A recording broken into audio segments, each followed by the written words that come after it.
Good afternoon. I was trying to get the kids situated and I have a little piece. Get the screen set up.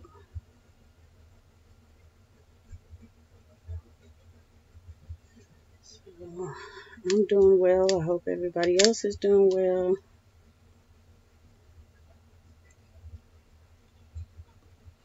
This is definitely a topic for me, for us all, I'm sure. Yes, my first question for you all is, why are you here? What are you expecting?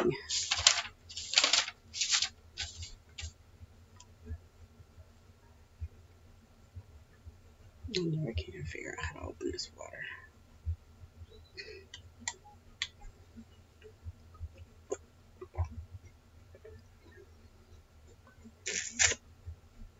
Now with this water, I know I'm going to have to stop and take a restroom break.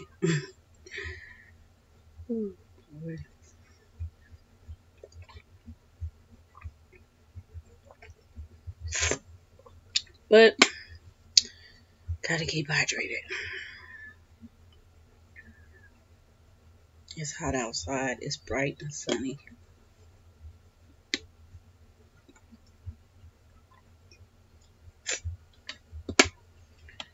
So, yeah, I just want to know why you all are here today.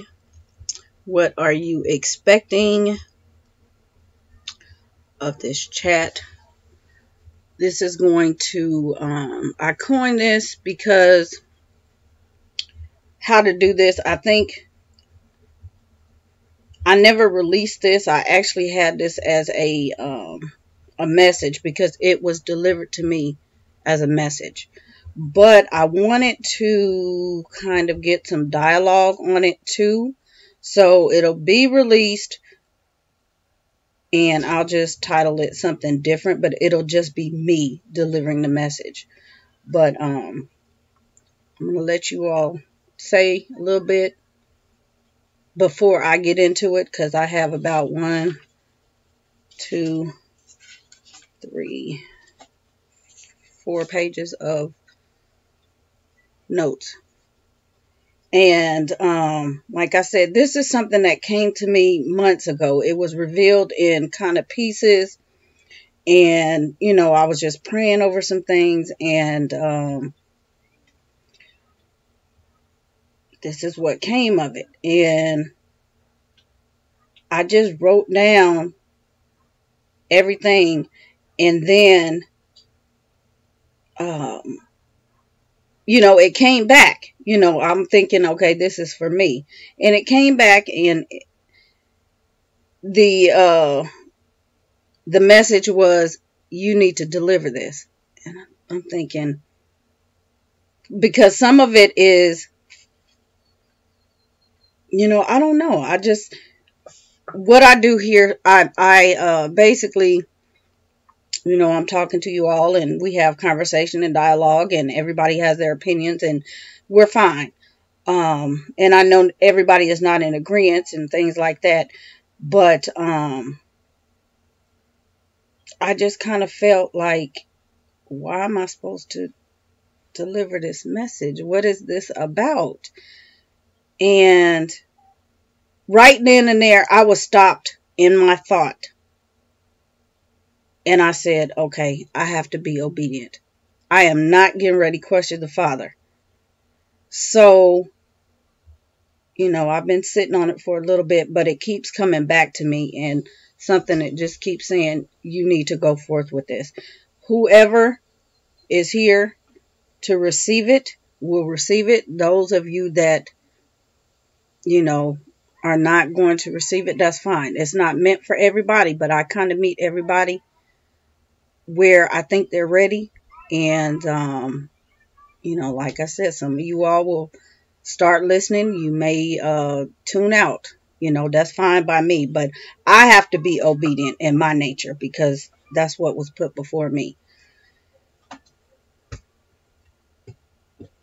What's the matter? Next time, can we go to the store? We'll see. Go play while it's warm out. It's kind of cool out there too. Hi, Priscilla. So, like I said, I would just like to know, why you all think you're here. If you all read the dialogue box, the show notes, what are your thoughts? So that everybody can kind of get a understanding on, fears and apprehensions and anxieties and things that are going on, and within the home, and with homeschooling the kids. We all know that's not an easy chore. And I had spoken on this, and I will link it after the video, but I spoke on this pretty early. I want to say maybe the first 5 chats I did, the first 5 live chats last year. So I'll link that, and it was kind of, I think it was balancing home and homeschool or something like that. But again, this one was brought forth, and it has a lot to do with, I think, what everybody is feeling and not knowing really what to do with it, but come to YouTube and vent, because ultimately that's what I'm seeing. It's a vent. And sometimes I tell you guys all the time, I have to pray before I open up videos, because I don't know what I'm going to get. And I don't know, I do know, because everybody does this. It's just like when you see pictures of things, you start to get in your feelings, and they make you feel less of a person. I could be fine in my head and my mentality, my spirit and everything. And I go to watch somebody, and it could be somebody I've been following forever. And they're talking about something, and it's depressing. And I walk away from that with those same feelings. And I was not even in that spirit. So I have to, pray to get those thoughts and feelings out of my head, because that wasn't me before I watched that. So, I try to come to you all in good spirit, good nature, so that you can take something good and not end up in your feelings. I don't like that. I like to be a good natured person. Not to say that everything is fine and dandy, but you all know I don't come on here just depressed and venting and just out of sorts. I don't do that. That's just not me. The first place I'm going is to the Father. I'm not calling anybody, my girlfriend, none of that. That's the last place I go as well. And so for me to say I'm a happy spirit, if you knew me in person, I'm pretty much always happy. I don't let things get me down, and I had to, it's a process. But I changed my thought in trying to turn to other people for help. And that is really what makes a difference. And you see that radiate in the spirit of the kids. So hopefully, because this is a lot, you will kind of get where I'm coming from. But I think, like I said, a lot of you all are constantly tired part. Okay. At first, what I'm going to say might not make sense, but I'll wrap it up. I'm going to tie some things into it. It will make sense, because all of this tiredness, burnout feelings, exhausted, overwhelmed, can't keep up with the kids, the house, the cooking, the cleaning, I don't have any free time. My kids are driving me crazy. I see all of that, all of these comments. And a lot of times I'm not calling out anybody's names or anything. I see it constantly in people's videos. My kids are XYZ. And you know what? After the first time you say that, that thought, that mentality becomes a reality. And that's how you live. That's how you conduct. That's how you see your children. The videos that I hear and see people talk about, okay, it's fine to come on and vent every now and then, or talk about, your feelings to help people out, along the way in the journey, and, the good, the bad, and all of that. It's good to be transparent. But when you have constantly come back and it's along the same lines. I'm tired, I'm tired, I'm tired, I'm tired, I'm exhausted, the kids driving me crazy, we can't keep up, we're behind, we're this, we're that. That's a problem. That is a serious problem. Could be a medical problem, one, but also I'm looking at that person is very depressed in their life. Very depressed. And that's dangerous, because you are the heart of the home. You are depressed, your kids are going to be depressed. Your homeschool is going to be depressed. You're not going to be able to get it back on track because you have not taken the time. Instead of, we're not meeting our goals. We're not, we're behind. Guess what? At some point, you have to say, school has to stop. We have to stop. I need to get myself together mentally, spiritually, and emotionally. And if that takes a week, if it takes a month, if it takes 2 months, do it to save your sanity. Because what's going to happen is you're going to take a couple days off and you're going to say, oh, I'm better now. The next thing I know, I'm hopping on somebody's comments. You back saying you won't say depressed. Nobody's going to use that term. But it's going to be something else. You're venting again. So you never really cured the problem. You put a Band-Aid on it and kept going. You have to stop. Eventually you go you go to the grocery store, you have all your groceries. Eventually you're going to run out of food.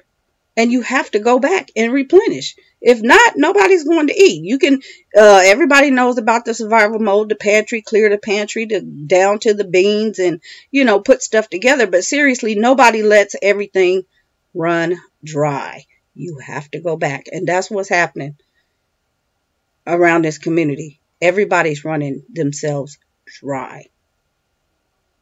And for those of you that are just beginning, you're going to hit this point and you're not going to know what to do. Nobody is going to be able to help you.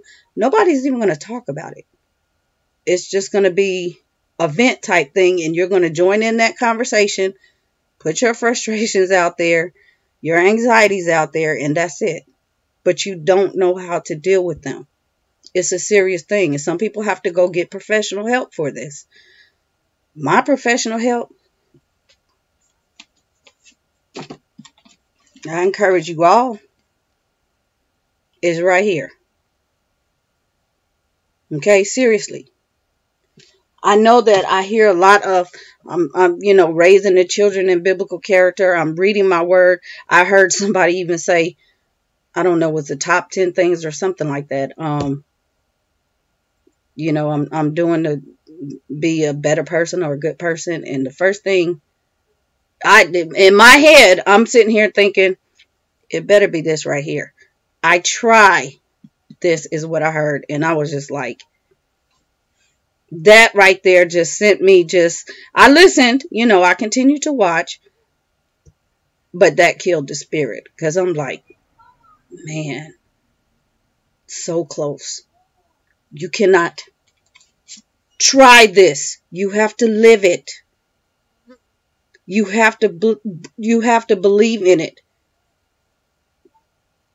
Let the word be breathed into your body. Consume it. It's free. Anything that you deal with, everything that you deal with is right there. No other book, The instruction manual for the children. Right there. It's right there. That should be the first thing. Have them all around the house. Sleep with one if you have to. I was just so taken. My little one told me the other day, oh, when I grow up, I'm going to read the Bible. And I was just like, wow. Out of the mouths of babes. You know, because she knows we read the Bible now. But she clarified, you know, when I grow up. So I'm like, I must be doing something right. Because she's already thinking, you know, in the right lines.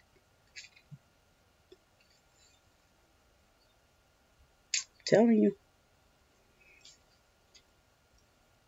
That is the answer. You cannot try it. You can't try it for 5 minutes. Like I said, I'm praying over this thing. I don't know what to do. I've been praying for a long time. Answers are not instant, but prayers don't expire. Okay? You may have to pray for years. And the thing is, you have to be receptive to understand when your answers are revealed to you. A lot of times we get the answers that we want, and we look the other way because it's not pretty. It's not meant to be pretty. It's not meant to be pretty at all. But you block and deny your blessings that way.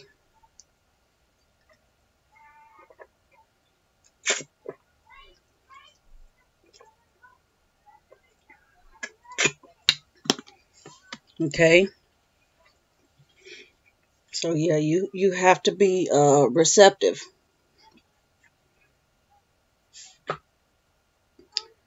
So, like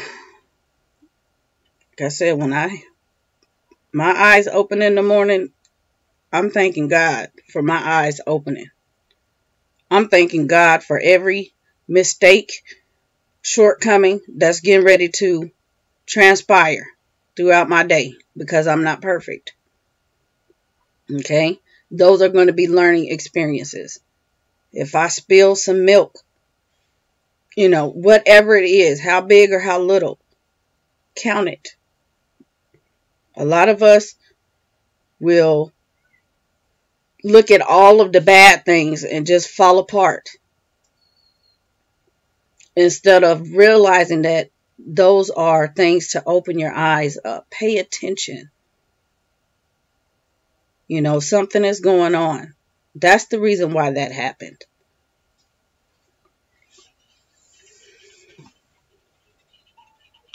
Okay. They are sponges. Depression is so common now. Yes, everything. Yeah, that's why I stay up on it. I have Hashimoto's too. Not too much control over my tiredness. Yeah. But I'm working to get my life back so my kids can have their mom back. Exactly.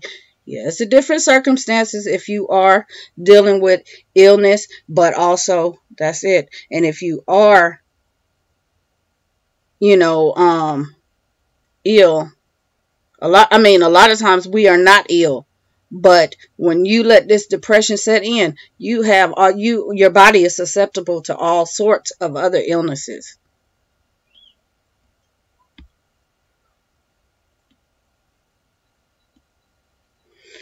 All right, so I'm not.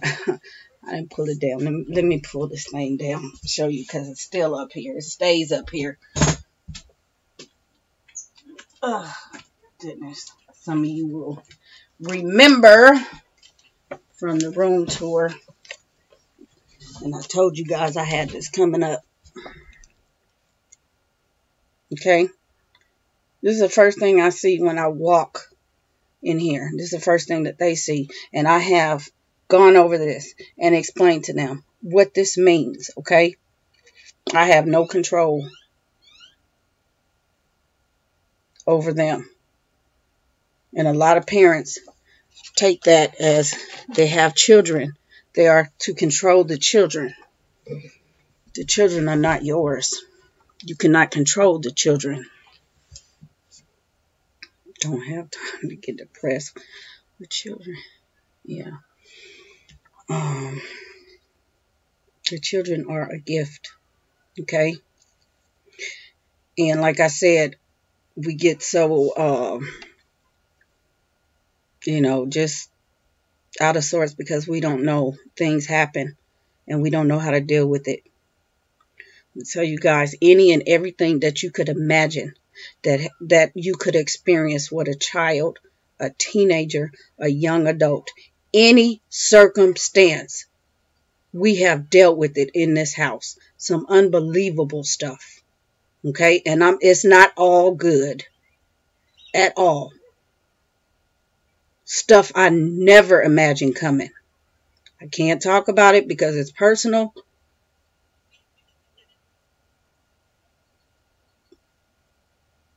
I'm not even going to deal with it. But, yeah. Any circumstance, I'm telling you. Okay? Stuff that you see that you would not think, oh, not my kids. Not my kids. Girl issues, boy issues, society issues. We dealt with them. A lot of stuff was discussed very early on. Teenagers, the number one thing I hear people really don't talk about is teenage pregnancy. That's something you should talk about right off before you even have kids. How you going to deal with it? It's very important. I started having girls, and I thought, oh my gosh,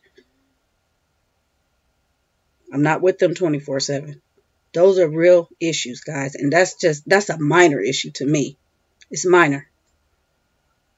So you can imagine, or maybe you can't, but there's a lot worse that we have and are dealing with.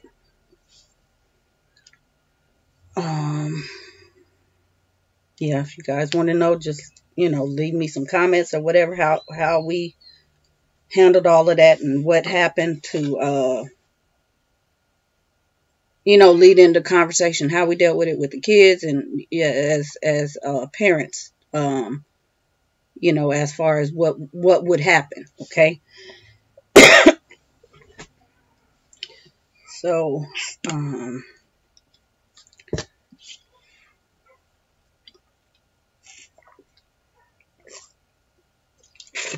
that'll be another day. But let the children come to me. So I, the scripture, meditate on it. And I know everybody interprets scriptures in different ways and things like that. But like I said, I'm praying on this thing and all of this stuff starts to be revealed. Proverbs 20:7 says, live in obedience for your children. This says, let the children come to me. Okay?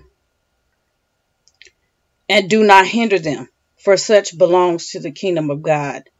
Truly I say to you, whoever does not receive the kingdom of God like a child shall not enter it.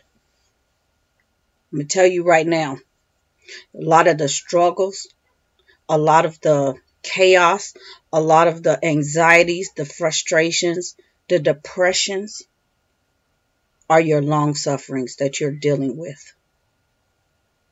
It's a direct result of disobedience. I know some of y'all are probably checking out right now. That's okay.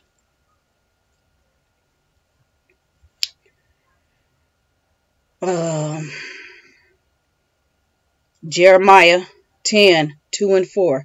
Learn not the way of the heathen. Let the children come to me. So I'm thinking, what does all this have to do with let the children come to me? Okay. Do not hinder your child. A lot of us are guilty. Everybody. Okay? In some way, shape, or form. Of exposing their children to worldly idols. And partaking in paganism, even if you want to disguise it, okay? I'm not getting on anybody, but it's a direct result of disobedience. Holidays. Let the children come to me. I spoke years ago about the holiday season. Hold on. Let me call you back. They're outside. In a couple hours. Okay. You all right? You all right? Okay. Love you. Bye-bye. Okay. Bye. I spoke about the holidays and goodness gracious. The kids. Not that we were big on holiday and things like that, but what the children's thoughts were on Christmas, okay? Little bitty kids, 1 and 2 years old. I didn't hinder them after they told me their thoughts. We didn't hinder them on continuing or instilling this paganism into them. It stopped. I mean, it wasn't much because they were little, but it stopped because we had to let the children come, okay? Being obedient. So that they can enter. The children are a gift. We cannot control them. We have to release the control. Okay? If you are raising them biblically, godly, you wouldn't partake. You would really understand instead of the man doctrine that's put into that. Okay?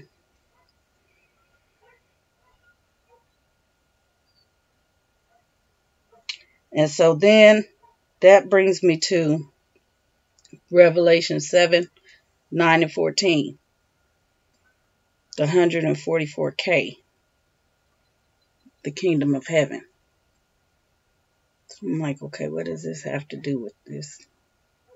And when I first came across that when I was young, I could not understand of all the people in the world, why is only 144K allowed into the kingdom of heaven? What happens to everybody else? They perish due to disobedience. So that's not a big number at all. I'm going to leave y'all to meditate on that. Okay? It's not promised for everybody. Genesis 1 and 1, in the beginning. So that's the word, in the beginning. He said the beginning and the end.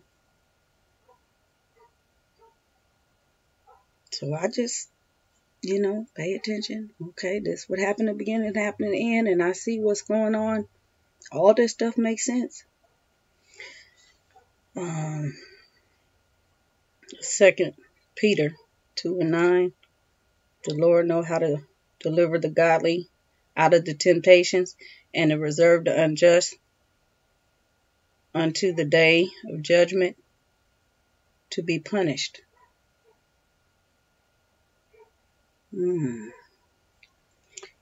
don't want to be facing unnecessary punishments. I don't know about you guys, but I don't.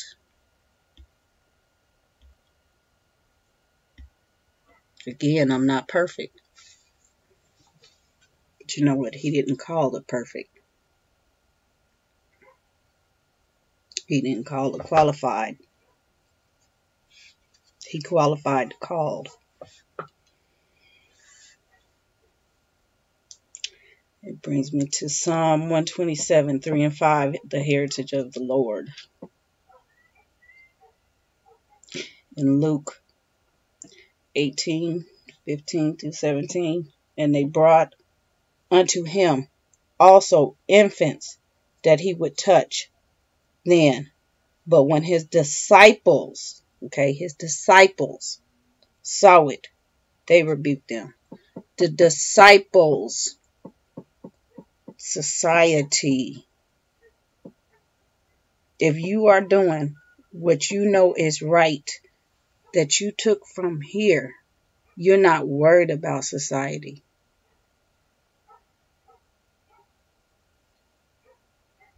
That's very important. That's very powerful. I don't know how you all interpret that, but it's very powerful. So we're not learning the ways of the heathens because, that's society. Just like the disciples. They were wrong. And he said, no, bring them to me.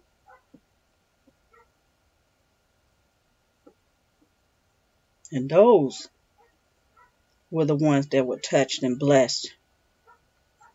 And he said, those that are like a child shall enter. So 144K like a child.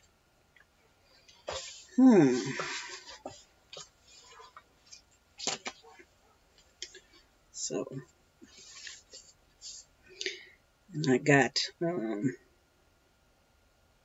again, a lot of this, I think, the homeschooling, the hustle and bustle starts well before homeschooling. It has to do with the training of the child and the discipline of the parent.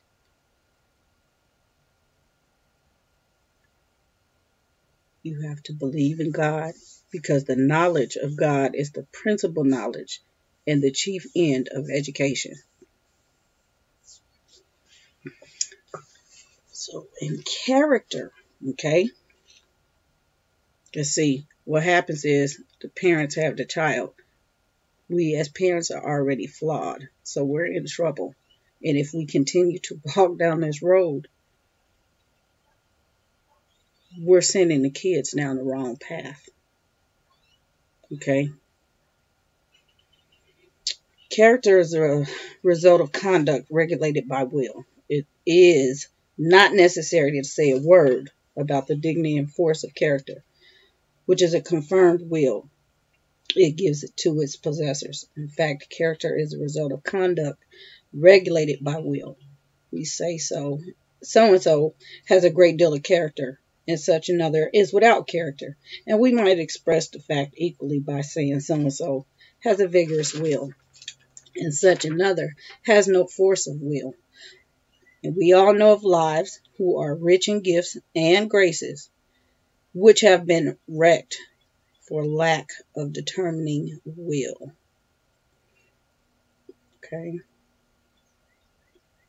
It's a lot. The rich, they're not going to make it. That may be all they have going. They just, when I say some people are so poor, all they have is money. Will has three functions: passion, emotions, and direction, and director of desires and rational appetite. But if you observe the passion and desires and appetite, they're already, and the will gathers force and the vigor only as it is exercised in the repression and direction of these. For though the will appears to be the party of spiritual nature, yet behaves like any member of the body, in that it becomes vigorous and capable in proportions as it's duly nourished and fitly employed. Writing and thoughts. So what happens is parents fall into this metaphysical blunder, and they admire a vigorous will, and rightly so. They know that if their child is to make his mark on the world, it must be by force of will. But what follows that? Like if you take a baby that's screaming for a toy or, something forbidden, the mother says, he has such a strong will. Or a baby, 1, 2, 3-year-old running into the street, strong will. He will rule and monopolize the parents, the sibling, and the toys because of the strong will. Now, we come to a divergence of opinion. On one hand, the parents decide whatever the consequence the child wills is not able to be broken, so his vagaries will go unchecked. Okay. The other hand, decision is child's will must be broken at all hazards, and the poor baby is subject to dreary round of punishment and repression. Matthew 19:14. Let the children come to me. Little ones, you have to start when they're little and teaching them no means no. Do not bend. Do not break. They will ask you 1, 2, 3, 4, 5, 10 times because they know you will give in. That's where this starts. Okay, the trouble with the homeschooling. I don't want to do this. This is too hard. This is too much. That started a long time ago. It didn't start with homeschooling. They got you a long time ago. The first time you switched that no to a yes because you were in the middle of doing something, they were having a tantrum, you were upset, you were tired, you were exhausted, you didn't want to deal with the behavior, so you gave in. I would look at my kids like, I might even walk away and come back. You heard what I said. Simple as that. You don't have to explain that. You don't have to justify it. No. It's just that easy.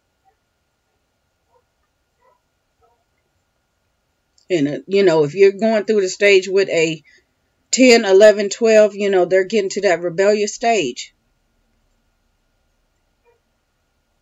It's going to be hard to break that. Even a toddler that has learned to talk, a 2-year-old, when they learn no, it's hard.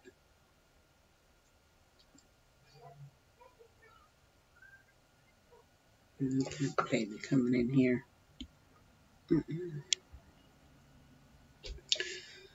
Willfulness indicates one of will, power. But all the time, nobody perceives that it is a mere want. If will, that is a matter of the child. He is in a state of absolute willfulness. But it's unfortunate, the word that we use to describe that state in which the will has no controlling power is willlessness. Willlessness would describe the state more accurately. Now, confusion in parents' mind between the state of willfulness and that of being dominated by will leads to mischievous results, even where willfulness is not fostered. No, the child is unduly repressed. It leads to the neglect and the cultivation and training of the will, that almost divine possession, upon the employment of which every other gift, be it beauty, genius, strength, or skill, depends for its value. Just plant the seed. Read the comment. Do you need some help, or are you okay? She's okay. So, superior and inferior functions. Moral and mechanical. Like coming, sitting, standing, not talking. It's possible to attain moral excellence of character without the vigorous will. The will take a moral faculty. A man may attain great strength of will in consequence of continued efforts in repression or direction of his appetites or desires, and yet be an unworthy man. He may be keeping himself for the sake of appearances of his own interest, even for injury of another.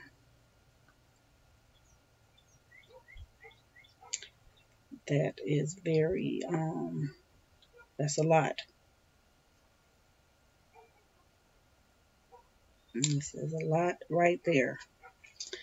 Able to attain moral excellence without will. Discipline will necessary to godly character. You want that good godly character, that stellar, heroic godly character. Discipline will is not necessary of a good life. Okay? It is necessary to the development of that godly life. Okay? I didn't say perfect, but you want it next to. All that the divine grace may accomplish in weak, unwilling souls. All this the divine grace may accomplish in weak, unwilling souls. And then they will do what they can, but the power of the service is limited by their past. Limited by their past.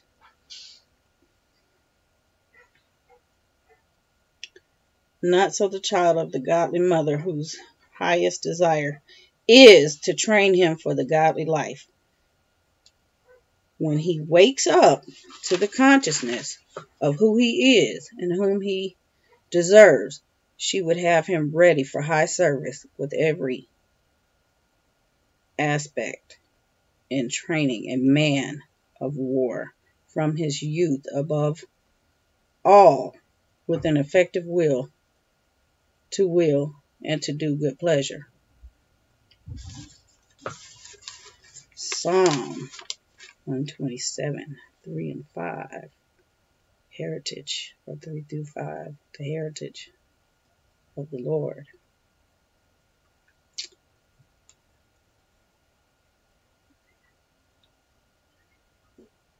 Will is something that should be taught to children. Okay? If you're not, this definitely will change your mind.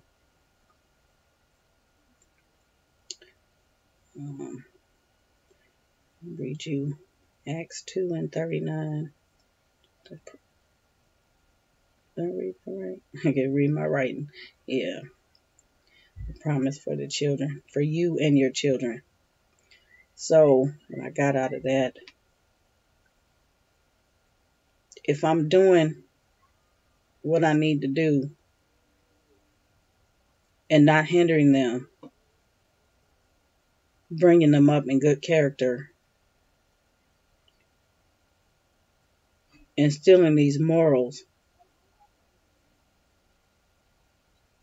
this is stress-free for me. This is for me and my children, okay? So that long-suffering I have diminished. I don't want to say taken away, because I'm still in a stage myself. I see things and I just understand that that is a direct result of disobedience from my past.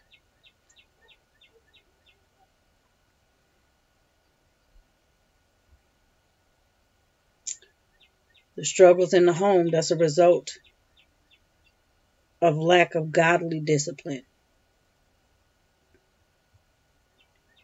And how you come about the godly discipline is it has to do with your own personal discipline, not your family's, your personal discipline. Okay? Because we have spouses that don't even agree. They're not as disciplined as one another. Okay. So, but if you are disciplining yourself in a godly manner, you discipline those children the same way.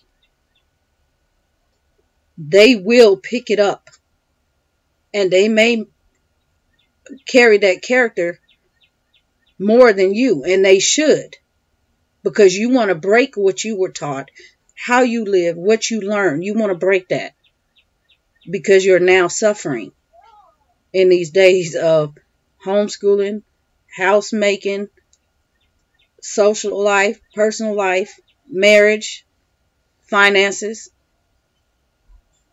Break it.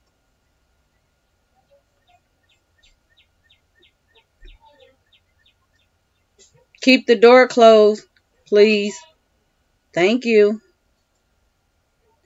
Flies coming in here everywhere.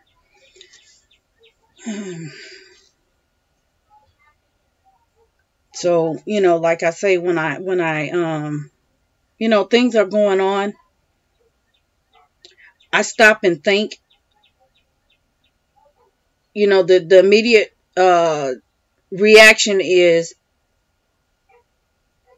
because something happened, you're going to feel this way. And I'm thinking, what did I do to cause this? What could I have done differently to get a different reaction? Okay, I usually, I'm proactive in a situation.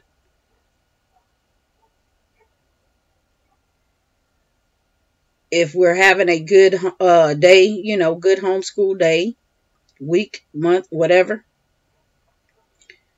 and I see the house falling by the wayside, and then I start to get, overwhelmed and this anxiety and this depression, I know that I don't yell, but I know that is a commonplace. People just fly off at their kids. And it's not because the child is having a hard time. It's ultimately because the house is a mess. And you just want to, because they're there, blame somebody. That's your fault. Even if the kid put the stuff down there, that's your fault. You let them do it. Because you were doing something else and you didn't stop them from doing it. So like I say, if the kids know, if we're in between meals and they know the next meal is coming and they want to eat and they just destroyed the house, what do you think I'm going to do next? I'm not getting ready to go cook. You're going to go clean up my house. I'm not going to let you trash my house and think you're getting ready to eat. There's a consequence for that. And if I let them do that one time, they're going to keep doing it. What does that say about me? I'm not letting them, I'm hindering them. That's not teaching them anything. And they have to come to understand that there's a consequence. And I have to remind them, obedience. Obedience. What would the Father say about you trashing the house and thinking you're getting ready to be rewarded? Would you be rewarded if he came to take you to the kingdom? Would you be rewarded right now? They tell me no. Well, I'm not getting ready to reward you either. Don't pacify him. You have to save your sanity. If your house is out of order, kids will be, including the parents. Exactly. Exactly. Well, I just told my kids about being obedient in the eyes of God to your parents. Yeah. Yep. It's so easy to fall into that. And see, we take we're putting more on us than we actually have to. Okay? You don't have to deal with all of this. Yes, it is a lot to be able to run a home, be parents, homeschool your children, keep your sanity, keep your marriage, keep your finances in order. That's a lot of stuff. But he didn't tell you you had to do it by yourself. Okay? He told you in here how to do it. Some people just don't take heed, or they use this last, or they put the man doctrine in it and get out what they want and keep doing it the same way and get the same results. If you want a change, if you want to be delivered, apply it. Change your thought. Retrain these children. It can be done. It's going to take willpower. It's going to take discipline.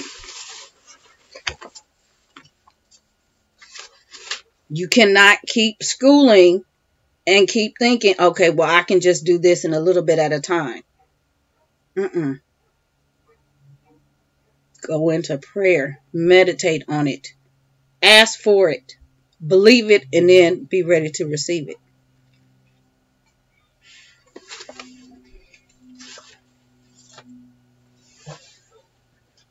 Them kids already know enough. They're not going to suffer for whatever amount of time it takes. They would suffer if you just fell so far ill that you couldn't do anything for anybody. They would suffer more. And then you have hindered them.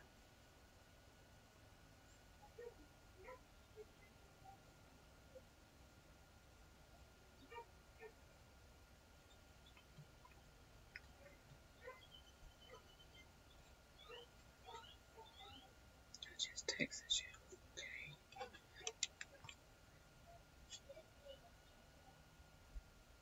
Okay, I see it. I'll read it in a little bit. This is why we went to the library yesterday. We all needed to take a break, regroup, and come back today. Okay. So, I said, I know some of you all are not going to receive this well. You might not make sense of it. You might not understand. You might have to watch it again, meditate on it. But I'm obedient in this. Okay, it came. I wrote it down because this was a lot. I couldn't even remember if I had to just, and it's here, and the scripture and everything. And I just went over and read that stuff, and it just is a lot more, revealed. But this right here is for right now. And so what I'm saying is, don't be so rigorous and set in this schooling thing. Start with the character. Start with the morals. We do more of that. That's why my kids love Bible. They love the Bible. And if that's all we do, I don't worry about anything else. They are going to be able to be more productive with good morals and values than the books. Okay, they have learned how to read. They can read and learn anything that I'm trying to teach them. I'm just the agent. But this right here was mandated. Let the children come to me was mandated right here. I can't ignore this. It says be obedient. So I have to be obedient.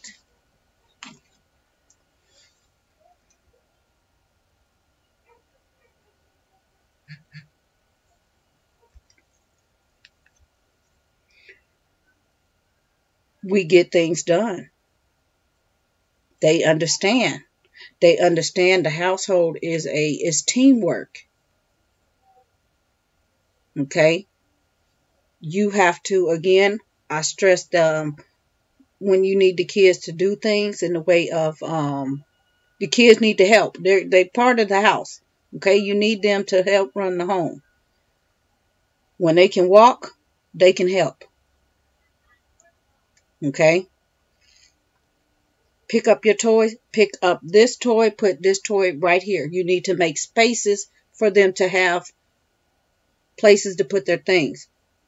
And for those of you that are just now thinking about homeschooling or just about to start, before you pick up any, any curriculum or things of that nature, you need to get your house in order. Clean the house up. Clean it up and clean it out. Everything needs to have a place. Everybody needs to be involved in that process so that they know that this is here. If you need to tweak some things, move some things, whatever you need, everything needs a place in the home.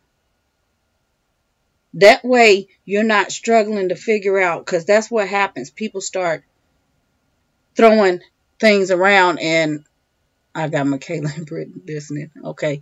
And things just, go by the wayside. Yeah, sometimes you may have certain things that you take out and it doesn't get put back right away, but the big things, okay? You shouldn't have to walk around and not be able to see the floor. Your counter should be cleared. Your room should not be overrun with toys, and your living room should not be overrun with toys on a daily. Okay? Those are things that need to be addressed before you start schooling. Because if you let that happen right now, once you start homeschool, it's going to be that much harder. Because you're going to start to feel, if I don't get this done today, if we don't get our schoolwork done. Because I've seen in these comments, I'm feeling like this. My kids are making me feel like this. I'm tired. I'm this, I'm that. But we got school done. Nobody wants to admit we didn't get school done. I'll tell you in a minute. We didn't get school done. My father said it's okay.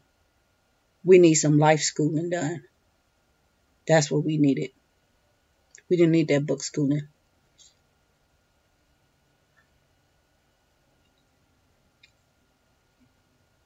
Yeah, nobody wants to say that. They mark off a tally that we got school done.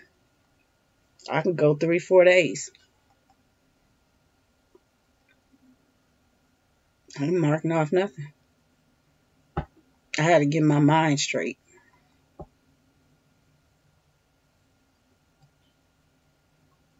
It takes a lot to deal with kids, and mentally, it's a test of your spirituality, because they will try you. As soon as they learn how to express themselves, they will try you in any way they can. And you compound that with all other issues and all other problems that go wrong and crazy, that's a lot to deal with. I see why people are saying they're depressed, but you can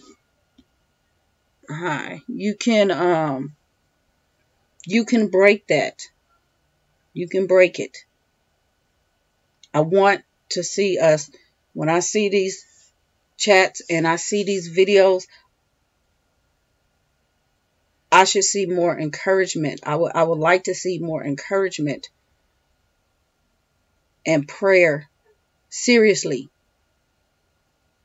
instead of just straight vent, frustrations, troubles. It's like, where's the faith? What are you all doing? Seriously, it's a heart matter. You have to trust and you have to believe. Not just today, not just tomorrow when it's happening. When the problem starts, oh, I'm getting ready to go pray and read my Bible because something happened. Before you even get on social media, before you even let the food touch your lips, you should be reading some part of some scripture and meditating on it so that you can go about your day in a godly manner. Let your children see you. breathing in that word, and then regurgitate it.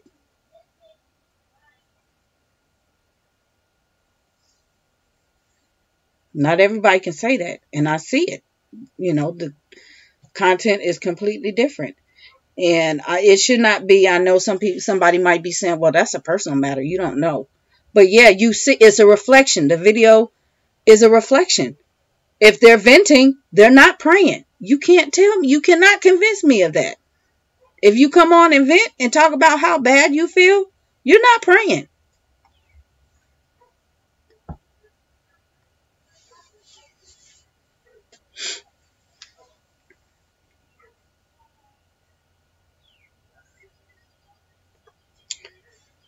So, like I said, for those of you who are just starting and considering, clean the house up and keep it going. Get a system in place. Little kids, high life journey. Teach them, train them. This is where this goes. This is where this goes. This is where this goes. When they're 2, some do it 18 months, as soon as they start walking or what have you. They can help with the laundry because, little kids love to help with the laundry. Match the socks. You want to lighten your load because you can do that. We had different zones all over the house. Every, possible place we've lived, we have always had different zones and areas that everybody took a part in. But they knew that this is my house. This is our house. This is not your house. Okay? You live here, but you have to do in order to be here. It takes teamwork. I'm not your slave. I am your mother. Don't expect. Okay? Everybody in this house is well and capable of taking care and maintaining for themselves because I have trained you. I take them in the bathroom. I need you to do this. This is how to clean the bathroom. Watch them do it a couple times. After that, there is no excuse for the bathroom not be cleaned the right way. Take them in the kitchen. Outline it. Don't just say go clean the kitchen because they won't do it. Same thing with your spouse. Because they go to work and they get orders and the boss says, this is how you do this. Not go do this and this is what you do and that's it. Because if they do it wrong, they're getting fired. Same thing. After everybody have their laundry, same thing. However you want to work your system, have it set because laundry is major. I suggest everybody wash on the same day. You guys know I talked about when the washer goes out, it never goes out on the right day because there's laundry everywhere. People run into the laundromat. That mess up your homeschool day right there. Wash every day. Whether you put one of the kids, 2 of the kids on it, do it. That way it's not so overwhelming. In between doing their lessons, they can go switch out the laundry. Have little baskets, little, small-ish, a little bit bigger than this. Like we use the little white Sterilite baskets. There's one somewhere around here. But I use, some of those. And everybody's underclothes and PJs will stay in there. Socks. And then the other things we would just hang up. And, we just kept a certain amount. And then I would say on Friday, I would say take your bin and go empty your bin and bring your bin back downstairs. And that's what would happen. And so in here, I'm not doing the bin. I'm doing the one basket thing. I sit right here at this table, pile it up. We fold it up and they take it to the drawer. And I wish laundry was in 100 years, 100 days. I'm like, okay. My solution to that is stay in your PJs and you won't have to worry about your laundry.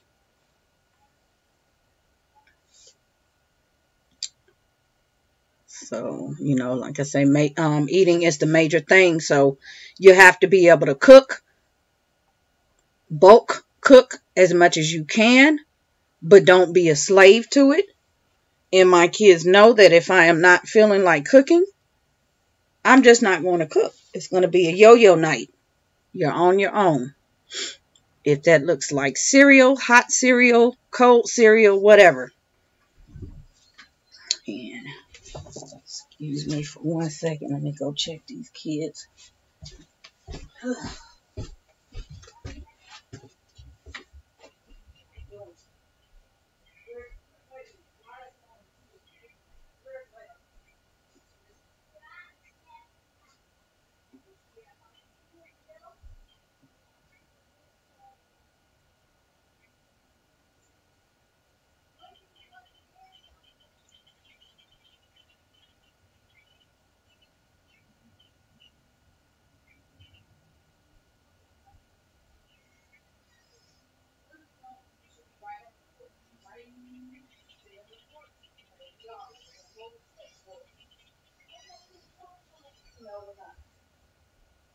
I just don't want you where I cannot see. Just chill out. You'll be okay. You'll be just fine.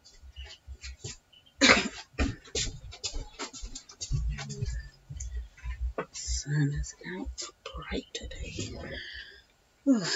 So yeah, jobs and working as a team to keep it moving. Exactly. And because you're training them from when they're little, when you do have sick days.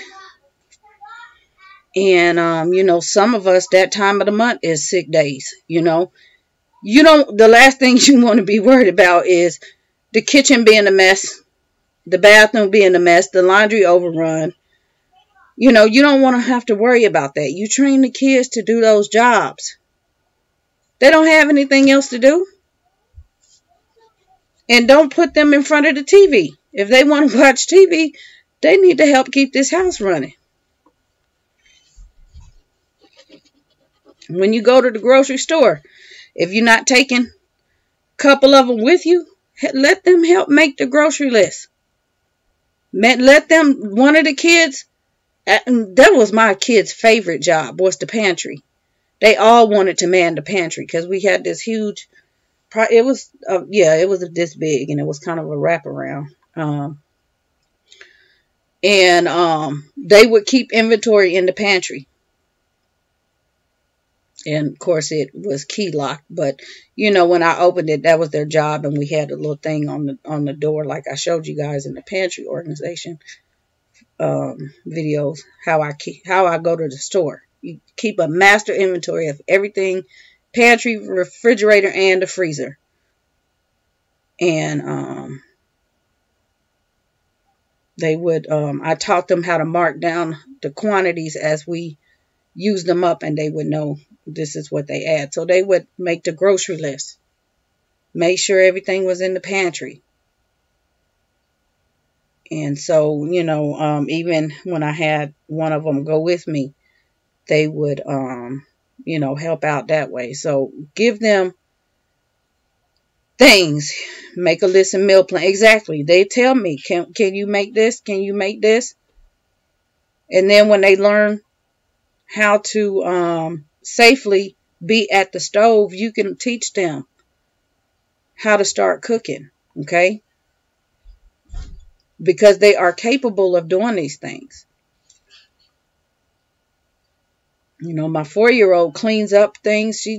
She's one of those that does not like a mess. They'll leave things on the floor and things like that. She'll go picking it up. She won't go outside until things are picked up. She won't even eat.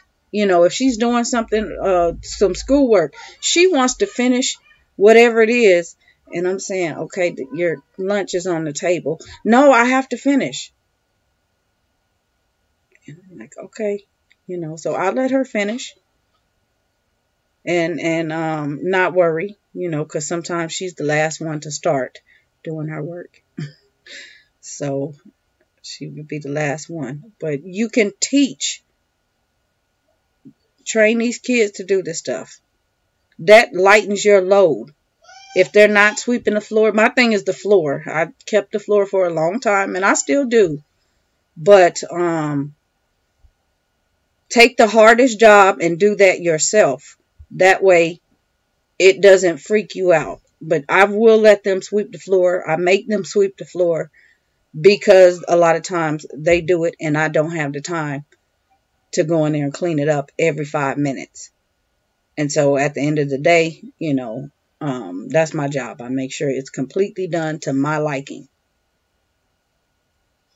But what happens is you try to take over the kids and do everything. You want it your way and that way. And that's why you're ending up overwhelmed, full of anxiety, this depression, because you have too much going on. Those of you that have relatives nearby, ask for help. Ask for help when you need it. Your spouse is there. He can cook. Teach him how to cook. Even if he got to go order some food, that's food. I don't care how you do it. We have to eat. So if you have to come out of your pocket, then you have to come out of your pocket because you can't cook. Fair is fair.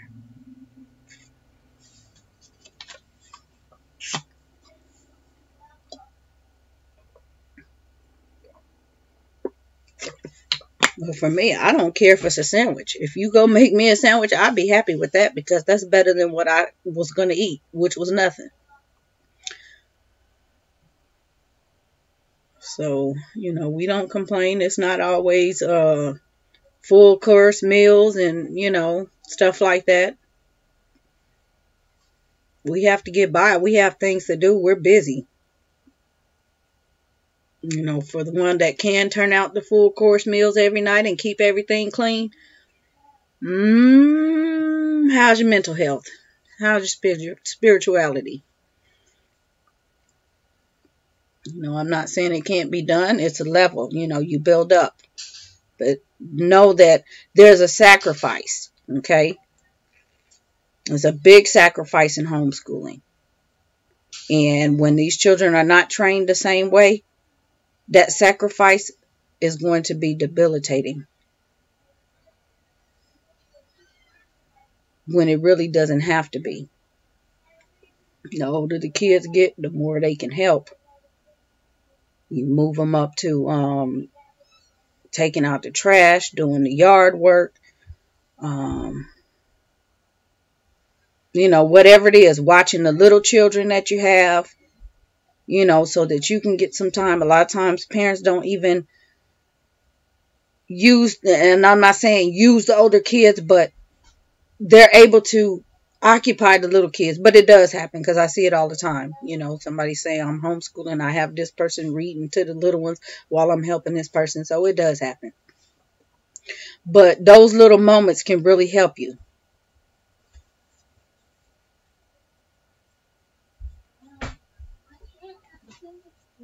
So, but once you get, a responsible child, one that you have taught really well in the kitchen, use it. They can make dinner, they can make lunch, they can make breakfast. And, for those that OCD tendencies, if you have 4, 5, 6, 7, 8 kids, you're going to lose that real quick. Or you're going to lose your mind. Like I said, you pick the hardest job and you do that. You have to learn how to balance. It's a balance. But once everything has its place, it's not going to be so hard. Those of you that have stairs, put a basket at the bottom of the stairs. One at the top of the stairs. The stuff that needs to go upstairs every day, put it in that basket. Take it upstairs. Everybody's running up and down the stairs. I know in our house, the kids mainly stayed upstairs. So they were always upstairs. They had to come to the kitchen, but my room was downstairs. So they were always downstairs. Take your stuff upstairs. Something down that needs to come, upstairs that needs to come down, like laundry. Put it in a basket. Bring it down. It's different systems and things that you can set in place. Keep something by your front door. You're always in and out of the house. things that you have to take with you, keep it in a little basket. You know, I even went as far as keeping, because I had, I had ran the daycare, and I had all sorts of kids. So I had stuff by the door, some nice IKEA system set up, but I had jump ropes in it. I had chalk. I had, all kinds of stuff in there for them to just grab and, go with. We would also keep mittens and hats and, just simple stuff. Marche Pepin. Hope you keep this video up. Yes, I'm definitely going to keep it up. Thank you.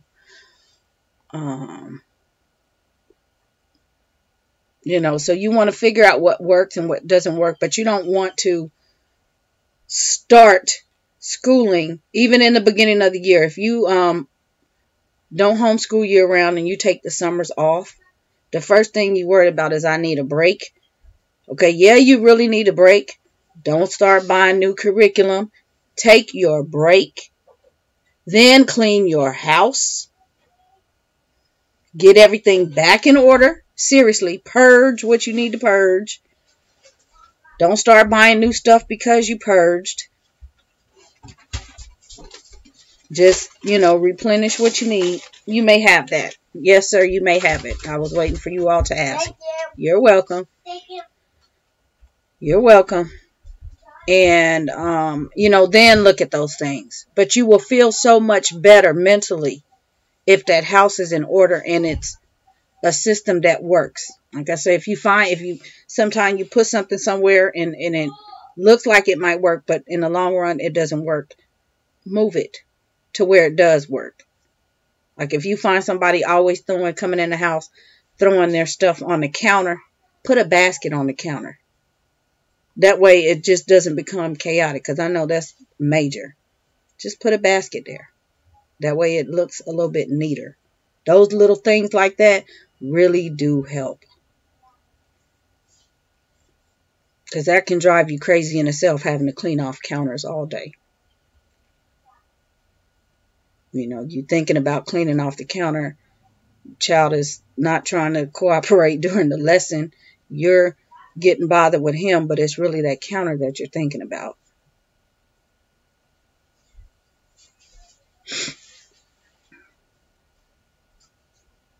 So you have to let go and let God. Okay? That's the chief end to the education. Okay? I'm always worried I will give them too many responsibilities. There will be 8 and 6 plus a 4-year-old. No, it's not too many. And you could tell if it's too many. If it's something that's too hard, let's fly. You will find that out. And you will also find out, because like I say, you have to take them with you. Show them how to do it. Watch them do it about 3 times. Correct them as they are making a mistake. If it is too hard, you will know that then. But from that point on, if they go and slop it up, you know that they slopped it up. Make them go back and do it again. That may happen again. Remind them, remember the last time when you half did this and I took you back in here and you had to redo it? Bring them back in there. Maybe 3 times you might have to do that. I bet you they won't do it again. But if you let it go, they left a towel on the floor and you let it go. It'll start with a towel, then it'll be 2, then it'll be 3, then they won't wipe the counter. Pick and choose your battle.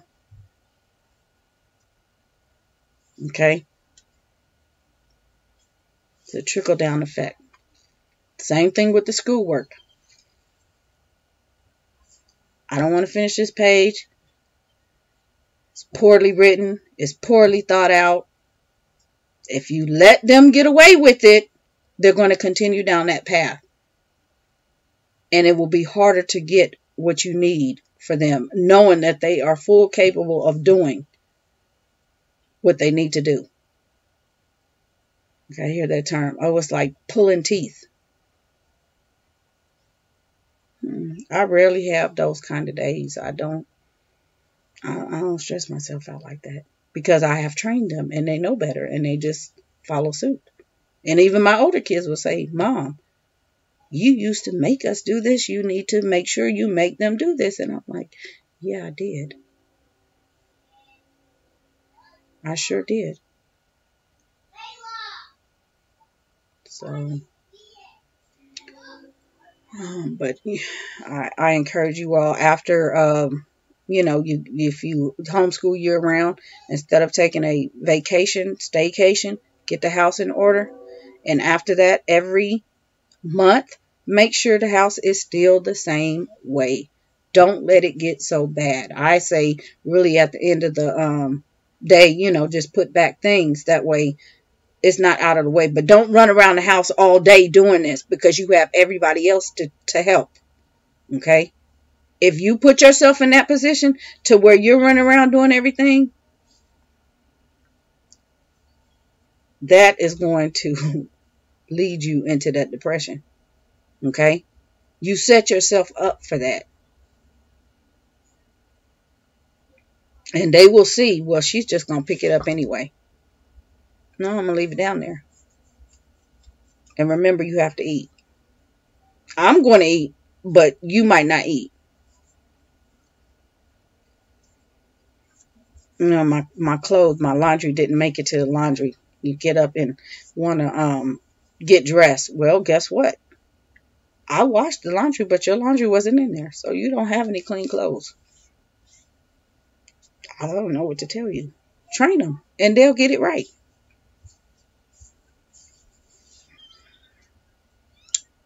They know how. I just get concerned with giving them too many things.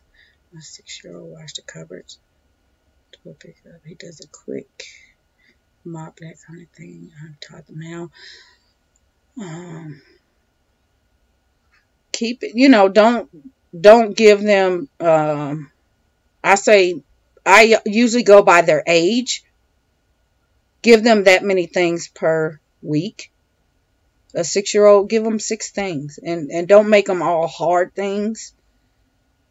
But 6 things. They're capable of doing that. And then as far as like the end of the day, and I know a lot of people do this, when there's just like a lot of, you just need to tidy up the house. Say, okay, you go in this room and pick up 5 things. You go in this room and pick up 10 things. You go in this room and pick up, 6 things. Something like that. And that in like 15 minutes, everything is cleaned up, put back in order. That really does work. So I see on other people's vlogs, they moms say they will forget to eat. Girl, no, I will be eating. Yeah, sometimes, it does get like that. It gets pretty hectic, but that's just because we're doing things, and it's not because I'm doing everything. No. I just, because I'm doing so much, I can't remember. Y'all know I can't remember the day half the time. The day of the week. But, and another thing, that's because it's just me. Those of you that have help, not saying that I have more on me, but I do have a little more on me because I don't have help. So I really have to use these kids to do, they really have been trained because it's just me. My light filter says it seems like we are on 3 weeks off and off 1 week. And that kind of happens naturally. I'm going to tell you guys, if you don't try this, like I said, for many of you, once a month, that cycle is an illness. You might need to consider schooling like that. I just, haphazardly kind of noticed that. And it might not be the whole week. Maybe just that first day or that second day, I just feel like out of sorts. And because, if you got PMS, you already, yelling and, stuff like that, whatever you guys do. But you just don't feel like being bothered. And I can feel myself. I don't feel like being bothered. And so I just, I don't want to say anything. And we just don't do school that day.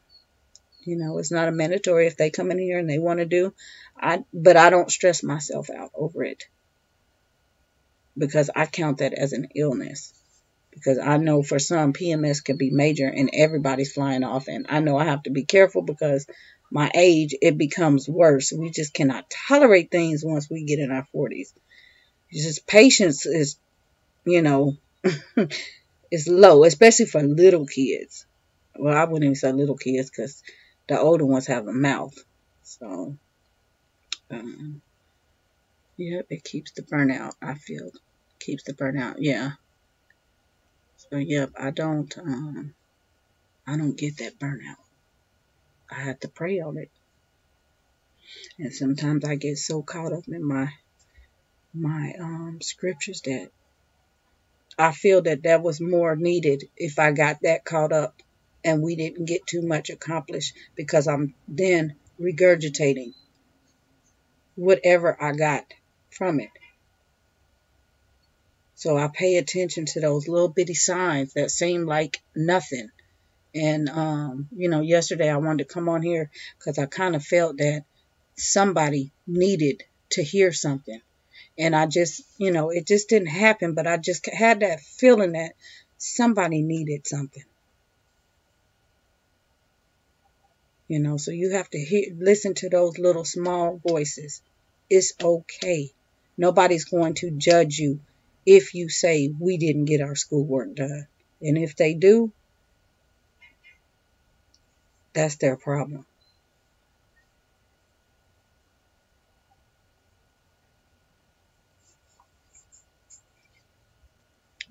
So, yeah, keep whatever you assign out, keep consistent with it. As the children get older, you will swap out whatever responsibilities you give them and give them something a little bit more, because you're training them for a higher task, and then you give it to the little one. So, and that just helps everybody understand, and everybody gets their fair share at nobody stuck taking out the trash all the time. Nobody stuck washing the dishes all the time. Nobody stuck, doing whatever all the time. Okay. You want to, that happens for us. You get tired, just like if you're the main one cooking, sometimes you get tired of cooking. You just don't feel like cooking. So, if you have the space, freezer cook, even if you don't, I show you guys a lot of times how you can bulk cook things and just keep it in the refrigerator. Even if it's meat, have one base and spin it into different meals for the week. Cook all of your if you're making chicken, cook all of your chicken up, and that way you don't have to worry about that. Sometimes I used to do that when I come from the store. I would just cook all the meat up. If we, eat meat, I would cook all the meat and put everything up in the freezer. This is for tacos, this is for spaghetti, this is for lasagna, this is for chili, this is for, whatever. Because that really, everybody helped. And it made things a lot easier. So you have to learn how to find little shortcuts like that. If the kids are capable of making sandwiches, guess what? Give them an extra loaf of bread and let them make some freezer sandwiches while they're making their lunch. Before you go out on the weekend, do some things like that. You should always make sure the home is clean. I always say Friday. Before you hit the street, Saturday, if you're, that type, we stay in. But make sure your house is in order on Friday.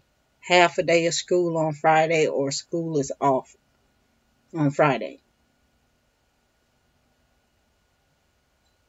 And for a lot of you, I used to go to the store early Fridays most of the time because I was off. And so, or Thursday.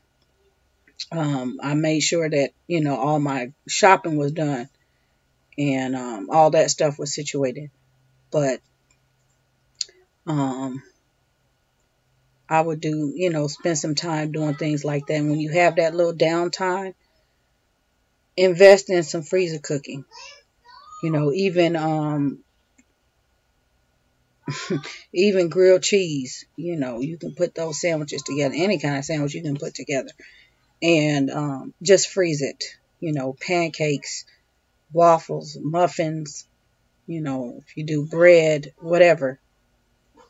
Because there are going to be days that you are too busy to cook and you don't have time, or somebody, kids get sick or what have you. So those little things will keep you from venting unnecessarily. And all the while you're training these children to prepare for the unexpected. Even though we cannot completely do that, but it really will make a difference. Instead of saying, I can't, I don't have the help, nobody's here to help me. Nobody's supposed to be there to help you. He gave you those children and knew that you could do what you needed to do, but you have to ask him to help you. He's not going to make you. You have to ask. I'm happy it was off yesterday. It made a huge difference. Freezer meals save our life and takeout. Yeah. So, yep, you have to use things to your advantage. I'll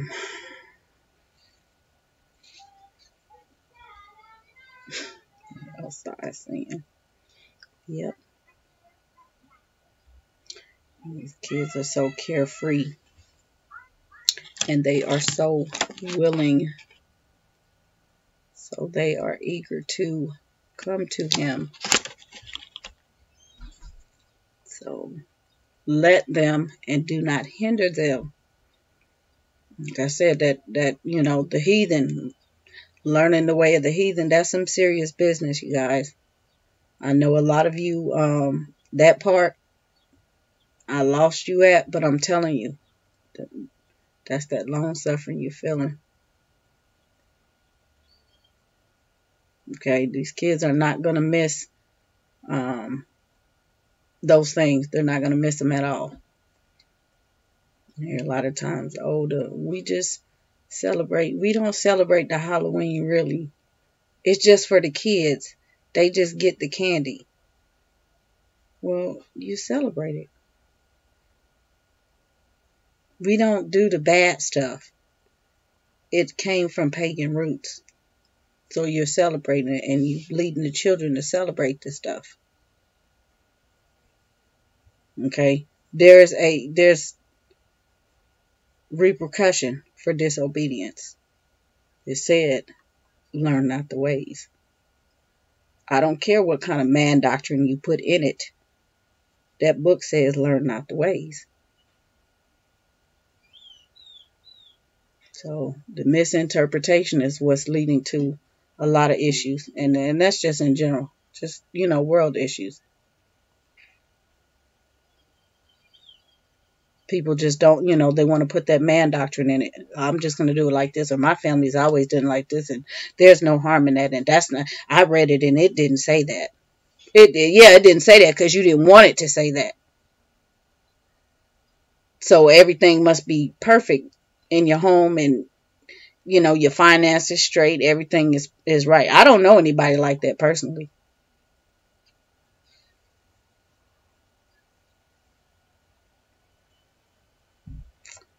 I do not know anybody like that personally.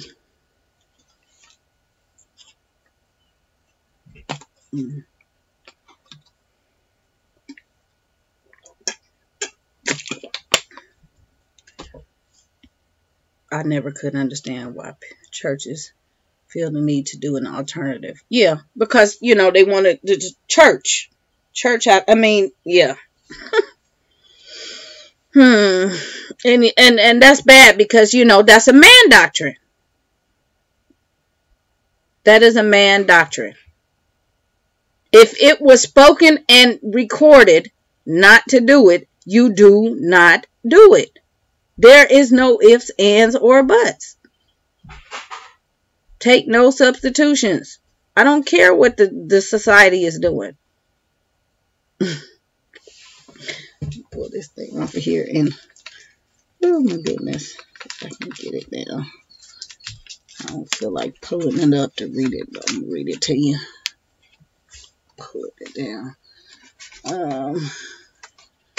It says, this little, This thing I keep up on the wall. It said this, if Jesus came to your house, and some of you all may know this already. If Jesus came to your house to spend a day or two, if he came unexpectedly, I wonder what you do. Oh, I know you give your nicest room to such an honored guest, and all the food you serve him would be the very best. And you would keep assuring him you're glad to have him there, that serving him in your home is a joy beyond compare. But when you saw him coming, would you meet him at the door with arms outstretched in welcome to your heavenly visitor? Or would you have to change your clothes before you let him in, or hide some magazines and put the Bible where they've been? Would you turn off the radio and hope that he hadn't heard, and wish you hadn't uttered that last word, that last loud hasty word? Would you hide your worldly music and put some hymn books out? Could Jesus let you walk right Could you let Jesus walk right in, or would you rush about? And I wonder, if the Savior spent a day or two with you, would you go right on doing the things you always do? Would you keep right on saying the things you always say? Would life for you continue as it does from day to day? Would your family conversation keep up its usual pace? And would you find it hard each meal to say a table grace? Would you sing the songs you always sing and read the books you always read, and let him know the things on which your mind and spirit feed? Would you take Jesus with you everywhere you plan to go, or would you maybe change your plans that day or so, for just that day or so? Would you be glad to have him meet your very closest friends, or would you hope they stay away until his visit ends? Would you be glad to have him stay forever, on and on, or would you sigh with great relief when he at last was gone? It might be interesting to know the things that you would do if Jesus came in person to spend the holidays with you. So I just keep that up there as a little reminder, and kind of refer to it, to friends often. But, I think about that because, like I said, this is not something you just pull out when things are gone astray. That should have been the first thing. You don't pick up the phone. You don't turn on YouTube. You don't turn on the TV.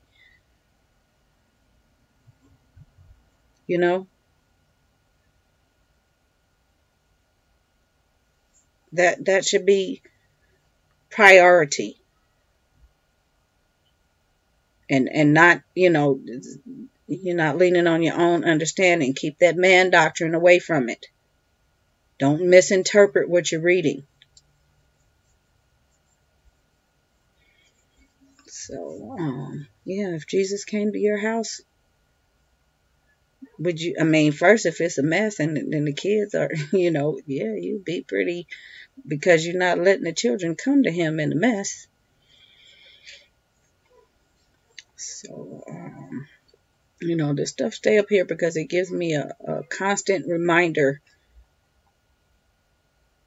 of anything. And I just sit and think, these kids are innocent. No, despite what I'm feeling or what I'm going through, they're innocent. And I can't get them caught up in my sufferings and my shortcomings. So hopefully, this was a blessing to those that received it and took away from it, can take away from it, because, this is something, this is here for you all, but I bet you, like I do most of the time, will come back and just listen to this myself often, because I like to hear good word.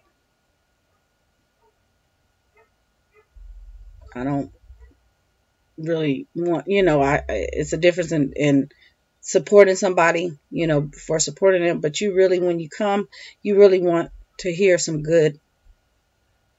uh, some good word. I can sympathize and empathize and things like that, but I don't want to walk away with feelings of um, making myself feel less than what I was, before I opened it. Um, and a lot of it, sometimes it could be a conviction, and that may be the reason why some may have tuned out today, because you're feeling convicted. That's fine. But if you, again, constantly hear that from somebody, that is a sign. It's a true sign. And I've heard people say, oh, I pray for you all, and then I don't pray for myself.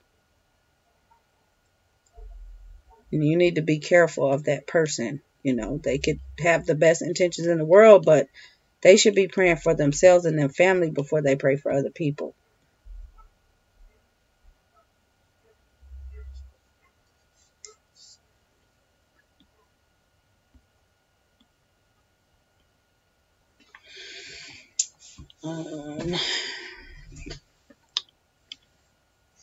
Hopefully, as far as the maintenance and things, the training.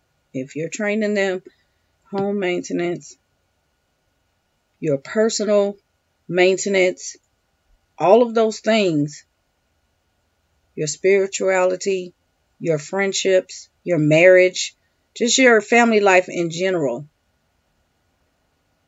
will come into balance to where you're not feeling overwhelmed and oppressed and just constantly tired, exhausted. You should have free time, even if it's 10 or 15 minutes. And really, you should have more than that. A lot of times what happens is you have more time. I'm telling you, you do. It's this. You are compromising your sanity with this. Put it down. Okay? A lot of y'all feeling convicted and just left. Put it down. Your kids could be right in front of your face, but you right on that device. You right on YouTube. You right on Facebook. You right on whatever. And your kids are right in front of you. That's sad. And you wonder why you can't keep them under control. The house is a mess. That's the real reason why. Because you're on social media all day. If your kids, if you're just like if Jesus came to your house, if your friends came to your house and saw your house, if you all need to get your house together, don't come over here clicking on my stuff. My stuff is here. I'm not going to take it away. Don't make it a priority. Do not do that. I don't want anybody's home or sanity to suffer. The videos are going to be here. I have, thought long and hard about that. They're not going anywhere. If it take you, a couple weeks, that's fine. The message, you'll get it when you need to get it. Yeah, seriously, put the devices down and pick up the right thing. Because these things will have you in your feelings like, oh, her kids got it together. They're doing this and they're doing this and they're doing this. And okay, but my kids have been trained. So it comes a little bit easier. When I talk to you guys, it's a process. When I show you all things that they're doing, their schooling, and some, it may seem over the top. Some may not understand it. It's a process. Because, see, I spend a lot of time with them schooling because we taking care of everything else. I'm not having to worry about everything else in the home because we already took care of that.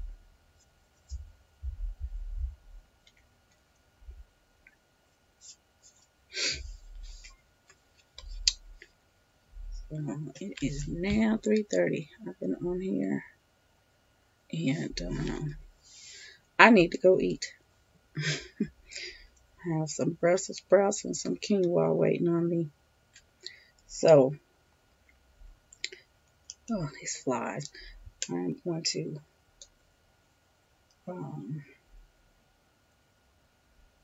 talk to you all in the comments. And like I said, this message is because of the manner it was delivered to me. I am going to also upload it by itself without the chat, as I had originally planned. Some may not want the chat, but I felt either way would be beneficial. It wasn't given to me to do as a chat, but I just kind of, wanted to see who was here, and kind of some thoughts, since I keep seeing this up and down the feeds and in the comments. I see these issues. So good luck getting the home in order, getting the children trained, getting a spouse in line. You guys have to come in every month and have meetings every, end of the week, have family meetings to keep this thing going, because it really takes teamwork. You can't set up a whole system and then everybody stop doing the system at the end of the week or when it gets too hard, because you're going to keep encountering situations, more situations, harder situations. The washing machine breakdown, those type of things, the plumbing issue. So then you're going to have compounded issues, okay? So kind of nip those things in the bud and get everybody's input. Don't just start delegating chores and things like that. Think about the child's skill level and think about what they can do now and things that you want them to accomplish, and include and let them know, hey, family meeting, guess what? You just moved up a level. You get to do this chore because I think you're, and they're proud of stuff like that. Give them kids. It's simple stuff, but they so happy. Now you get to go take out the trash. So, if you want to do, I didn't say anything about a reward system, but if you want to do something like that, that's fine. That's up to you. But all in all, you're worried about mom sanity, okay, and training these children because you need this to work right. I don't really believe in the bribery because, you're trying to get this to trickle over into schooling. And if you have to bribe them into doing their schoolwork, that's going to be a problem too, because you're not always going to have things to barter with. So, but if you teach them the right way, they will come to you. They will do what they're supposed to do. They will do without even being asked. So, all right, guys, I will see you in the comments in the next video. I don't know what I have next. I have footage, but I'll see you guys tomorrow. Shalom.